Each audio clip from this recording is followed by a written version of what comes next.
بسم الله الرحمن الرحيم الحمد لله والصلاة والسلام على رسول الله صلى الله تعالى عليه وسلم. بەڕێزان و خۆشەویستانم، کتێبی ئەذکاری ئیمامی نەوەوی یەکێکە لەو کتێبە زۆر نایابانەی کە زانای پایەبەرز ئیمامی نەوەوی ڕەزا و ڕەحمەتی خوای لێبێ نووسیوێتی و جەمعی کردووە، پڕە لە فەرمایشتی پێغەمبەرگیان صلی الله عليه و آله وسلم. هانی ئێمە زۆر ئەدا بۆ ذیکرکردن، بۆ یادکردنی خوا جەل جەلالوه. کاتەکانی ئێمە، حەیاتی ئێمەی هەمووی تەوزیع کردووە. ئەم کتێبەیە کە فەرموویانە ماڵەکەت بفرۆشە لە پێناوی ئەوەی ئەم کتێبە بکڕی. ئێمە هەموو جارێ لە خزمەت هەندێک لە فەرمایشتەکانە ئەوەستین، هەندێک لە ذیکرەکان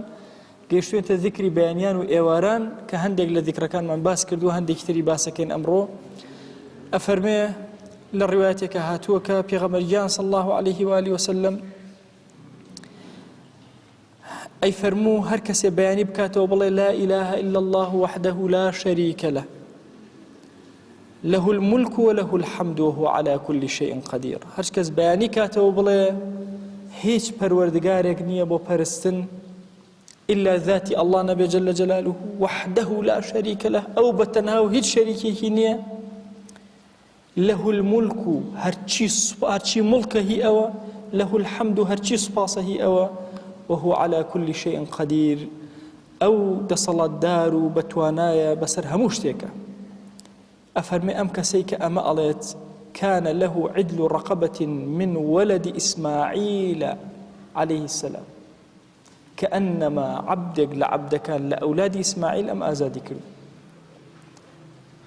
ئەگەر دە جار بێڵێ ئەم کەسە،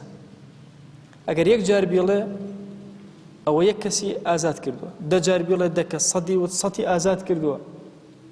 ئەی ئەو کەسێک کە ئەتەوێ ئازادی بۆ مرۆڤایەتی بێنی، وەرە ئەم ذیکرە بخوێنە بە ئەندازی یەکێک لە ئەسحاب بیرکەرەوە کە عەبدێکی ئازاد کردووە، یەکێک لە پیاوچاکان کە عەبدێکی ئازاد کردووە، بە ئەندازی ئەوە خێرتێکە. ئەفەرمێ کە ئەم کەلیماتانە ئەگەر بڵێ دە خەیری بۆ ئەنووسرێ، دە خراپەی لەسەر لا ئەچێ. ئەگەر یەک جار بێڵێ دە خەیر دە خراپ، ورفع له 10 درجات، دە جاریش بەرزەکرێتەوە. وكان في حرز من الشيطان حتى يمسي، لەناو پارێزگارێکی زۆر تایبەتایە شەیطان زەفەری پێ ناباتە ئێوارە بەسەرایەت. واتە تۆ دوای نوێژی بەیانی دە جار، طبعا سنەت وهایە لە کاتی ذیکری نوێژی بەیانیە عەرزم کردن، سنەت وهایە کە سەلامت دایەوە هیچ جوڵەیەک نەکەیت و قاچێ نەجوڵێنی، چونکە پێغەمبەرگیان صلی الله عليه وسلم رافعا رجله قاچی چۆن بوو لە نوێژە ئاوە لە شوێنی خۆی نەئەجوڵا، دە جار ئەیوو لا إله إلا الله وحده لا شريك له، دوای ئەجوڵا ڕووی کردە خەڵک. سنەت وهایە لە شوێنی خۆت نەجوڵی، دە جار بڵێ لا إله إلا الله وحده لا شريك له له الملك وله الحمد وهو على كل شيء قدير. بۆ هەر یەک جار لەوانە عەبدێکە ئازاد کرد، دە خێرە بۆ نووسرا، دە گوناهە لەسەر لاچوو، دە پلە بەرز بوویتەوە، هەتا ئێوارە شەیطان زەفەر بە تۆ نایە. زۆر کاتەوە کەسانەی کە خەڵک ئەترسێنن بە مەسائیلی جن، ئەڵێم ئەگەر کەسێک التیباسی بوو بێ بە جن زەفەریان پێهێنابێ، شەیاطین زەفەریان پێهێنابێ، ئەگەر ئەم ذیکرە بخوێنێ شەیاطین قەرەی ناکەون حتا ئێوارە ئەو ڕۆژە هیچ مشکلەی نابێ. ئەگەر ئێوارە خوێندی شەو هەتا بەیانی هیچ کێشەیەکی نابێ، شەیطان ناتوانێت زەفەری پێبێن. بۆ چونکە حرزی خوا جەل جەلالوه حرزێک نییە، قەڵای خوا قەڵایەک نییە بڵێ وەڵا شەیطان ئەتوانێ قەڵاکە تێپەڕکات و بگاتە لای من. وكان في حرز من الشيطان حتى يمسي. فەرمایشتێکی تری پێغەمبەرگیان صلی الله عليه و آله وسلم ئەفەرمێ ئەبی مالکی ئەشعری بۆمان ئەگێڕێتەوە پێغەمبەرگیان کە بەیانی ئەکردەوە ئەیفەرموو ئەصبحنا وأصبح الملك لله، بەیانیمان کردەوە هەرچی مڵکە بەیانی کردەوە بۆ خوا، لله رب العالمين، خوایە کە پەروەردگاری جیهانیانە، خوایە. ئەم کەلیماتانە زۆر گەورن. اللهم إني أسألك خير هذا اليوم، خوایە من داوای خەیری ئەم ڕۆژت لێ ئەکەم، بەرە بەیان زوو ئەم دوعایە بخوێنە. فتحه هەرچی دەرگا داخراوەکان بۆم بکەرەوە، ونصره سەرکەوتنم پێ بەخشە، ونوره نوری ئەو ڕۆژەم پێ بەخشە، وبەرەکەته بەرەکەتی ئەو ڕۆژە بەرەکەت زۆر گەورەیە، ئینسان لە عمریا بەرەکەت نەمافرێ هیچ ناکەوێ، بەرەکەتی ئەو ڕۆژەم پێ بەخشە، وهداه هدایەتی ئەو ڕۆژە داوا لێ ئەکەم. وأعوذ بك من شر ما فيه وشر ما بعده خوايا پناه ئەگرم بە تۆ لە شەڕی ئەو ڕۆژە و شەڕی دوای ئەو ڕۆژەش و ئەگەر ئێوارەی لێ ئەهاتەوە ئەم دوعای ئەخوێن بەڵام ئەیفەرموو ئەمسەینا وأمسى الملك لله ئێوارەمان کردەوە هەموو مڵکی خوایە اینجا داوای ئەکرد اللهم إني أسألك خير هذه الليلة خويا داوي خير أم شود لي أكم فتحه ونصره وتاكوتاي فرمايشتي كتير بيغمريان صلى الله عليه وآله وسلم أفرمي عبد الرحمن كوري أبي بكرة بباوكي وتي باوك همو بيانك أقام لي تو أم دعاء أخواني اللهم عافني في بدني خويا معافاة لاش ساغين بدري خويا عافني في سمعي لبستن ما ساغين بدري عافني في بصري لبينين ما خويا عافية بدري إن جاء علي اللهم إني أعوذ بك من الكفر والفقر خويا بنا أقرم بتو لكافرتي ولا فقيري بنا أقرم بتو لعذابي قور لا إله إلا أنت همو بيانك أقام لي أما أخواني سيجارش دوباره كيتو إيوار السيجار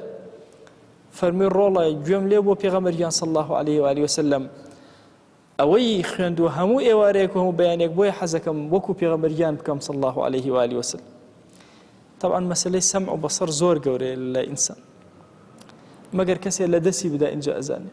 بوي الدعاء اللهم عافني في سمعي عافني في بصري زور قوري دائما داواك وتأتي لم زمن إلكترونياتها براسي أجر وابر ومنال ما لمدتي اشتريها مو بكوري هلا وسيلة دايق بي يعني هر دوسي صالي بيجي كوري بي هر يسج منال زور رجي شاوي دابزيو زور بيسون بم دعاء اللهم عافني في بدني في سمعي في بصري يشير لديار دكاني كورونا أو علاماتاني كهيتي إنسان هستكاني بون هستي بابلان تشيجي خواردن أمان لدسده جوش هسته تشاويش هسته لدسده بوي اللهم عافني في بدني عافني في سمعي عافني في بصري أم دعاء كي زور قوري بيانيان سيجار إيواران سيجار ابن عباس ومن أجرته والله بيغمريان صلى الله عليه وآله وسلم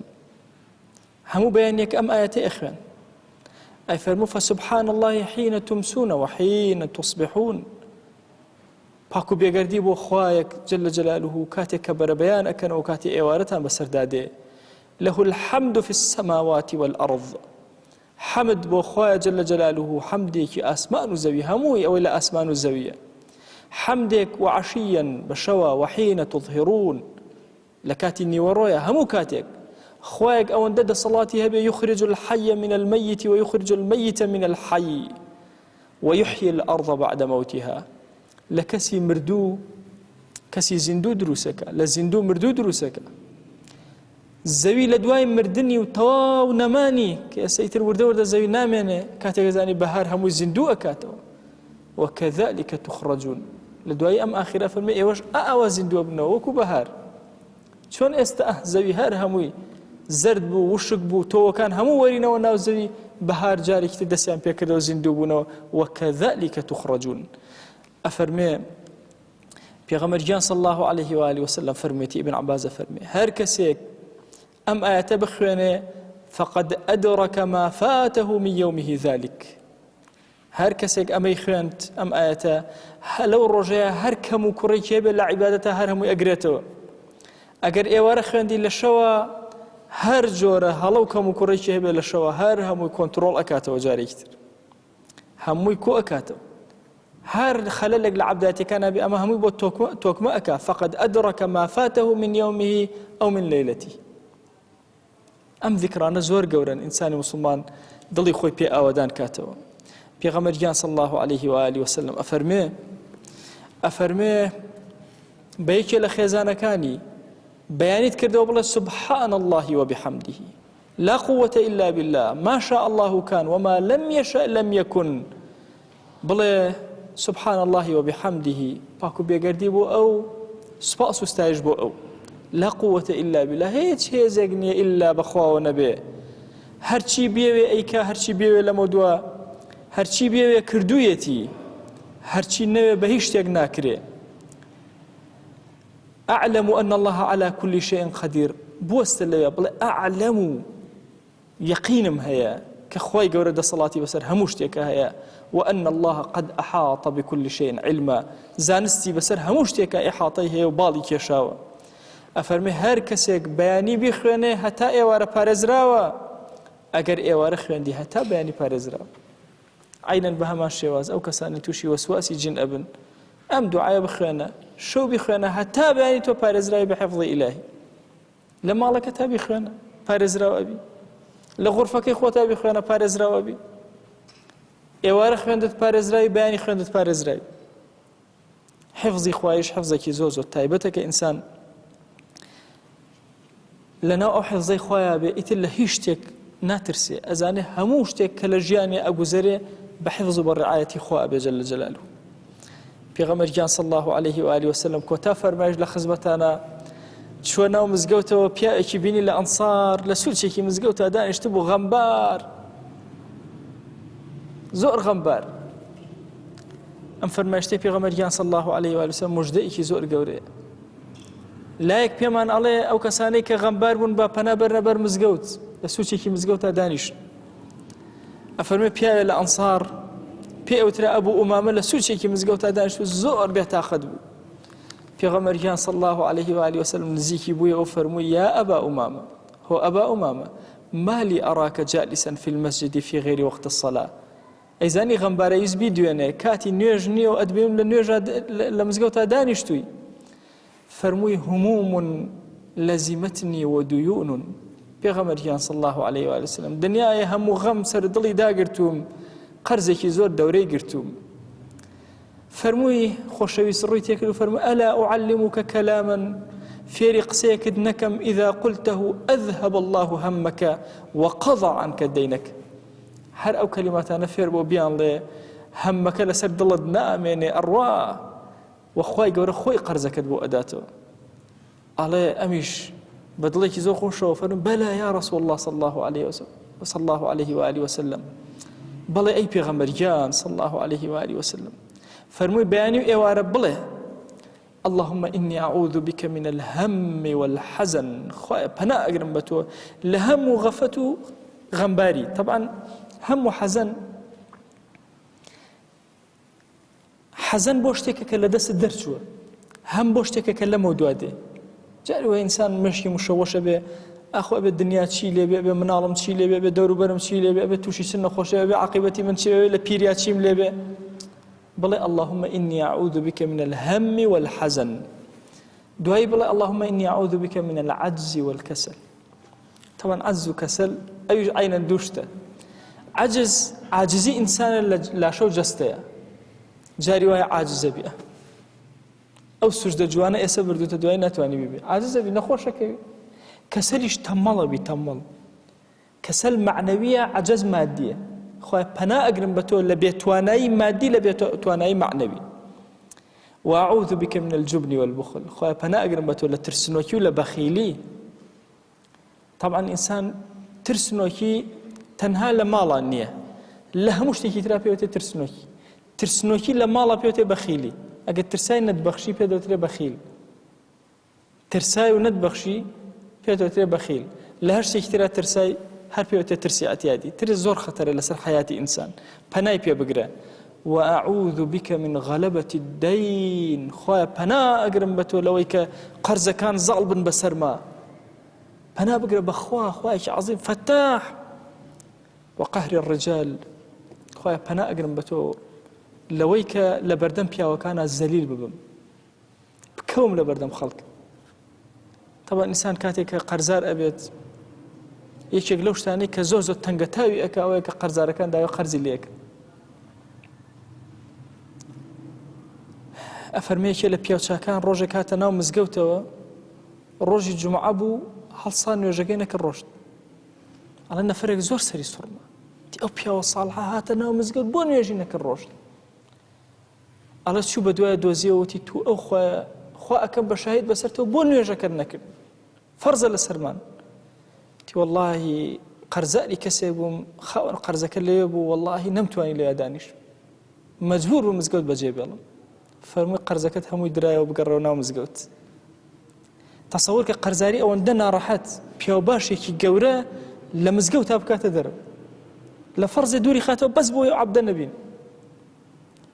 بوي مسائل قهر الرجال زوز وقوري دعواك الأخوة أخوة بنا أقرمبته لقرزاري زور غلبة الدين فرياناك أميان بديت وأميان بديت همو داوي قرز اللي كان وقهر الرجال زليل أبي أو كاتل بردميان شكو هيتش تبيناك نأتواني إنكاري كي بلي قرزة كملانية نها تبيان ديتو هيتش يقدا صلاة الدنيا جارك کەسێک هات پیاوێکی زۆر پیاوانە دەستی کرد بە گریان منی زۆر سەرم سوڕما گریانێکی بەکوڵ هیچ قسەی ئەموز برام چیتە هیچ قسەیەکی پێ نەکرێت گریانێکی زۆر هەتا هێواش بوو تی وەڵڵی ماوەسە ڕام کردو هاتوومەتە ماڵەکەی تو بۆ خەیر ماوەسە هاتوون مناڵەکانم ئەمڕۆ لە ماڵەکەی ئەکەنە دەرەوە قەرزارم خاوەن قەرزەکان ماڵەکە ئەبن نازانم پەنا بەرم بۆ کوێ بۆچی 4-5 ویستمە خۆم بکوژم دوای وتمە باڕەکەم لە چنگی ئەمانە و قەهر الرجال زۆر گەورە ئینسانی زۆر پیاوی شەریف ئەدا بە عەرزە ئینسانی موسڵمان ئەبێ زۆر هوشیار بێ ئەم دوعایانە قەرزت لەسەرە هەموو غەمت هەیە